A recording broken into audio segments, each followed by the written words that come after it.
बिस्मिल्लाहिर्रहमानिर्रहीम। आज हम डायरेक्ट एंड इनडायरेक्ट स्पीच के बारे में पढ़ेंगे।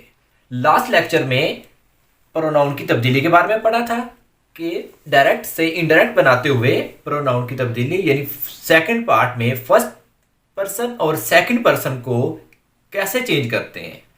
आज हम टेंस की तब्दीली के बारे में पढ़ेंगे, लेकिन प्रोनाउन की तब्दीली को भी एक दफ़ा दोहराऊंगा। चलें शुरू करते हैं। जैसा कि ये एक सेंटेंस है, he said to me I am naughty. ये एक डायरेक्ट सेंटेंस है, डायरेक्ट नरेशन है। इस पहले पार्ट को रिपोर्टिंग स्पीच और दूसरे पार्ट को रिपोर्टेड स्पीच कहते हैं। हम अपनी आसानी के लिए इसको पहला हिस्सा कह देते हैं और इसको दूसरा हिस्सा कह देते हैं। और लास्ट लेक्चर में जैसा कि बताया था, इन दोनों को तब्दील नहीं किया जाता है, ये जू के तू आ जाते हैं। जस्ट किसको चेंज करना होता है? वर्ब को, यानी सेज टू, सेड टू, इसको तब्दील करते हैं। अगर सेज और सेड के बाद टू ना आए तो असर्टिव सेंटेंसेस में हमें तब्दील करने की जरूरत नहीं होती। तो यानी कि पहला पार्ट वैसे का वैसे आ जाता है अगर टू ना आए तो। अगर टू आए तो क्या करते हैं?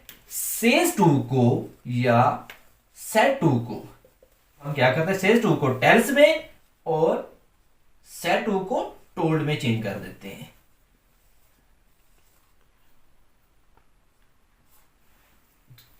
और इसके बाद जो सेकंड पार्ट होता है उसमें मेन तब्दीली ही उसमें होती है। जैसा कि एक मेथड है SON सन। एस से सब्जेक्ट, ओ से ऑब्जेक्ट, एन से नो चेंज। यानी कि अगर दूसरे हिस्से में फर्स्ट पर्सन या सॉरी यानी कि आई वो आ जाए तो हम क्या करते हैं? उसको पहले हिस्से के सब्जेक्ट के मुताबिक चेंज करते हैं। अगर सेकंड पर्सन आ जाए यानी यू आ जाए, ओ यानी कि पहले हिस्से के ऑब्जेक्ट के मुताबिक चेंज करते हैं। अगर थर्ड पर्सन मतलब ही, शी, इट, दे या कोई नाम आ जाए तो एन फॉर नो यानी कि नो चेंज, यानी कि नहीं चेंज करते हैं। इन शॉर्ट हम ये कह सकते हैं आई वो यू यानी फर्स्ट पर्सन और सेकंड पर्सन आ जाए तो हम दूसरे हिस्से में जो फर्स्ट पर्सन सेकंड पर्सन आ जाए तो उसे चेंज करते हैं। अदरवाइज कोई नाम भी आ जाए या थर्ड पर्सन आ जाए तो चेंज नहीं होते। यहां तक तो प्रोनाउन की तब्दीली का ताल्लुक था। अब हम आते हैं वर्ब की तब्दीली की तरफ कि वर्ब कब तब्दील होगा। पहले इसको दोहरा ले वर्ब को, फिर हम सेंटेंस को यानी कि डायरेक्ट से इनडायरेक्ट चेंज करते हैं। अगर पार्ट टू में यानी दूसरे हिस्से में इस फर्स्ट फॉर्म या डू नॉट, डज नॉट आ जाए तो हम क्या करेंगे? उसको सेकंड वर्ब यानी फर्स्ट फॉर्म आए तो सेकंड में चेंज हो जाएगी। अगर डू नॉट, डज नॉट आएंगे तो डिड नॉट में चेंज हो जाएंगे। इसी तरह से अगर इज एम आर आएंगे तो उसको वॉज वर्ब में चेंज कर देंगे। अगर हैज हैव आए तो उसको हैड में चेंज कर देंगे। अगर हैज बीन या हैव बीन आए तो उसको हैड बीन में चेंज कर देंगे। सिंपल ये कह सकते हैं ये पूरा प्रेजेंट, ये पूरा पास्ट। जिसको टेंस भी नहीं आते तो अगर इन चीजों को याद कर लेंगे तो ऑटोमेटिक ये हमारा डायरेक्ट से इनडायरेक्ट हो जाएगा। यानी कि ये present definite, present continuous, past sorry present perfect और प्रेजेंट परफेक्ट कंटिन्यूस। यानी कि ये पूरे प्रेजेंट के हैं और ये past definite, past continuous, past perfect और पास्ट परफेक्ट कंटिन्यूस। अब ये तो पता चल गया है प्रेजेंट मुतलका अपने पास्ट में यानी कि इंडेफिनेट प्रेजेंट के डेफिनेट पास्ट डेफिनेट में चेंज हो जाएगा। इसी तरह से प्रेजेंट कंटिन्यूस पास्ट कंटिन्यूस में, प्रेजेंट परफेक्ट पास्ट परफेक्ट में और present perfect continuous past perfect continuous में चेंज हो जाएगी। अब सवाल ये पैदा होता है कि ये वाले कैसे चेंज होंगे? पूरा पास्ट, प्रेजेंट पूरा पास्ट में चेंज हो गया और पास्ट किस में चेंज होगा? याद रखिएगा कि इन पास्ट डेफिनेट और पास्ट कंटिन्यूस यानी पहला और दूसरा जो है ये दोनों ब्रांचेस चेंज होंगी और ये वाली दोनों ब्रांचेस चेंज नहीं होंगी। अब ये फिर किस में चेंज होगी? जो फर्स्ट वाला ये थर्ड में यानी ओल्ड नंबर में, यानी फर्स्ट वाला थर्ड में और सेकंड वाला फोर्थ में। यानी हम ये कह सकते हैं अगर सेकंड फॉर्म आ जाए या डिड नॉट आ जाए तो हम क्या करेंगे? उसको हेड में चेंज कर देंगे। हेड के बाद क्या होती है? थर्ड फॉर्म आती है, एक्टिव हो या पैसिव हो। हैज हैव हैड के बाद हमेशा थर्ड फॉर्म आती है। इसी तरह से अगर वॉज या वर आ जाए तो हम क्या करेंगे, उसको हैड बीन में चेंज कर देंगे। अगर हैड या हैड बीन आए तो नो चेंज। अब सवाल ये पैदा होता है, प्रेजेंट भी बता दिया गया, पास्ट भी बता दिया गया, अगर फ्यूचर आ जाए तो फ्यूचर में सिर्फ एक तब्दीली करनी है, जहां विल या शैल आ जाए। जहां विल या शैल आ जाए हमने वहां क्या करना है, वुड लगा देना है। फर्ज करें फ्यूचर इंडेफिनिट में क्या होता है, विल शैल आता है तो हम वुड लगा देंगे। फ्यूचर कंटिन्यूस में क्या होता है, विल भी शैल भी आता है, हम वुड भी लगा देंगे। शैल भी की जगह भी वुड भी। इसी तरह से विल हैव और शैल हैव आ जाए तो वुड हैव आ जाएगा। और इसी तरह से will have been shall have been आ जाए तो वुड हैव बीन, यानी कि विल और शैल की जगह वुड लगाना है, बाकी वैसे का वैसे आ जाएगा। यानी फ्यूचर में सिर्फ विल और शैल की जगह वुड। अब हम डायरेक्ट से इनडायरेक्ट में फिक्रे को चेंज करते हैं। जैसा कि बताया था कि फर्स्ट पार्ट में जो सब्जेक्ट और ऑब्जेक्ट ये वैसे के वैसे आ जाते हैं। सब्जेक्ट और ऑब्जेक्ट इसको वैसे का वैसे लिख देते हैं।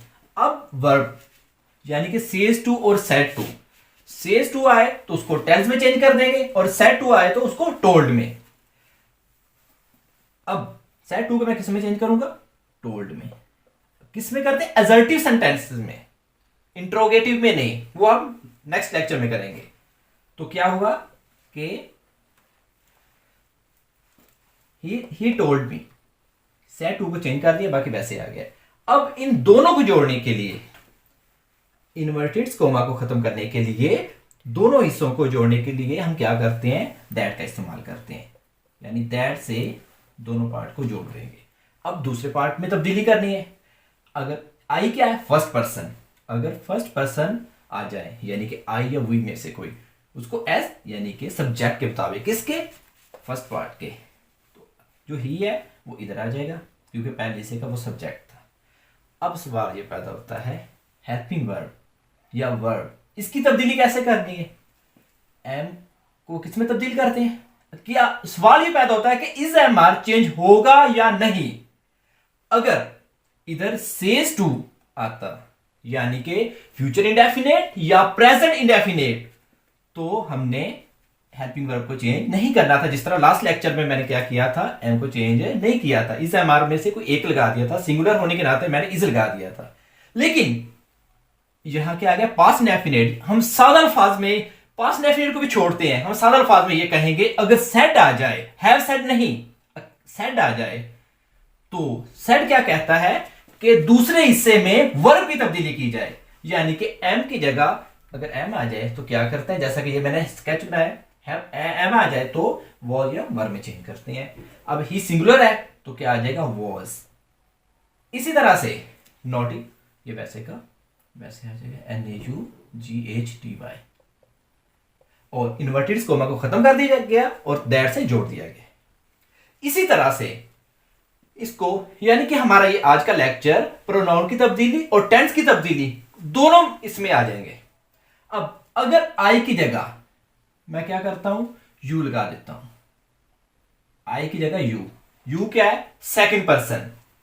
सेकंड पर्सन किसमें चेंज होते हैं, ऑब्जेक्ट के मुताबिक, यानी पहले हिस्से के ऑब्जेक्ट। अब इसी जगह पे मैं क्या करूंगा, इसको मिटा दूंगा। अब यू की, अब किस में चेंज करना है, यू किसके मुताबिक, मी के मुताबिक चेंज होगा। तो मी, अब हम क्या, मैं मी को उठा के ही की जगह पे लिख दूं, नहीं, मी को कि ये कौन सा केस है, सब्जेक्टिव केस, तो मी का भी सब्जेक्टिव केस इधर लगेगा। मी का सब्जेक्टिव केस क्या होता है, आई, तो इधर क्या लग जाएगा, आई। देखें पूरा सेंटेंस यानी डायरेक्ट से इंटरेक्ट जो किया है वो सेम था, सिवाय किस चीज के, प्रोनाउन के। यानी कि जब सेकंड पर्सन आया तो मैंने पहले से ऑब्जेक्ट के मुताबिक चेंज कर दिया, यानी कि हमारे प्रोनाउन की तब्दीली भी हो गई है और वर्ब की तब्दीली भी। एक और चीज, अगर इधर थर्ड पर्सन आ जाए, फर्ज करे इधर ही शी इट या कोई नाम आ जाए, तो क्या करूंगा, वो वैसे का वैसे ही आ जाएगा।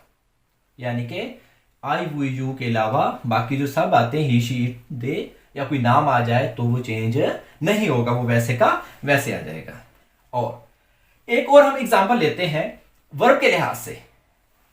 वर्ब के लिहाज से देख लेते हैं कि इधर मैंने लगाया था यू वाला था, यू सॉरी एक चीज, यू के साथ एम नहीं लगता, यू के साथ आर लगता है। और तो इज एम आर आई तो वॉज या वर्ब में से एक लगता है, तो मैंने वॉज लगा दिया। अब पहले हिस्से का सब्जेक्ट वैसे के वैसे आ गया है। अब सेड आ गया है। क्या सेड को मैं टोल्ड में तब्दील करूं? नहीं, मुझे तब्दील करने की जरूरत नहीं। क्यों? क्योंकि सेड के बाद टू नहीं आया, तो इसलिए सेड वैसे का वैसे लिख दूंगा। असर्टिव की बात हो रही है, इंट्रोगेटिव की बात नहीं हो रही। अब इन दोनों को जोड़ना है तो दैट से जोड़ देंगे। फिर उसके बाद अब ये कौन सा पर्सन है? सेकंड। और सेकंड पर्सन को क्या करते हैं? पहले हिस्से के ऑब्जेक्ट के मुताबिक करते हैं। अब क्या हुआ कि पहले हिस्से में तो ऑब्जेक्ट है ही नहीं, फिर क्या करते हैं? हमारे पास एक चॉइस है कि हम अगर सेकंड पर्सन दूसरे हिस्से में आ जाए और पहले हिस्से में ऑब्जेक्ट ना हो तो हम उसको फर्स्ट पर्सन में भी चेंज कर सकते हैं और थर्ड में भी। हम अपनी आसानी के लिए क्या समझते इधर ऑब्जेक्ट मी है, तो हम इसको मी समझते हुए मी का सब्जेक्टिव केस क्या होता है? आई होता है, तो यू किस में चेंज कर देंगे? आई में चेंज कर देंगे। इसके बाद बाजू का ये भी करते रहता है, शी सेड मी। हम क्या फर्ज कर लेते हैं कि इधर फर्ज करें मी है, तो हम ऑब्जेक्ट को मी समझते हुए यू को मी के मुताबिक चेंज कर देते हैं, और मी का सब्जेक्टिव केस क्या है? आई। अब इसके बाद Ed second form of verb है। एड को किस में चेंज करेंगे? अगर सेकंड फॉर्म आ जाए तो उसको किस में चेंज करते हैं? सेकंड फॉर्म को ये इधर हैड में। हैड के बाद क्या आती है? Third form. अगर सेकंड फॉर्म आ जाए तो हम क्या करते हैं? हैड के बाद थर्ड फॉर्म लगा देते हैं। हैड की थर्ड फॉर्म क्या है? ईटन। EATEN, ईटन, ये ई है। इसके बाद एप्पल वैसे आ गया। तो अब हमारा प्रोनाउन का मुकम्मल और वर्ब की तब्दीली का मुकम्मल सेंटेंस हो गया है। तो आई होप आप लोगों को समझ आ गया होगा। अगर कोई बात समझ में ना आई हो तो कमेंट में जरूर बताइएगा। तब तक के लिए अल्लाह।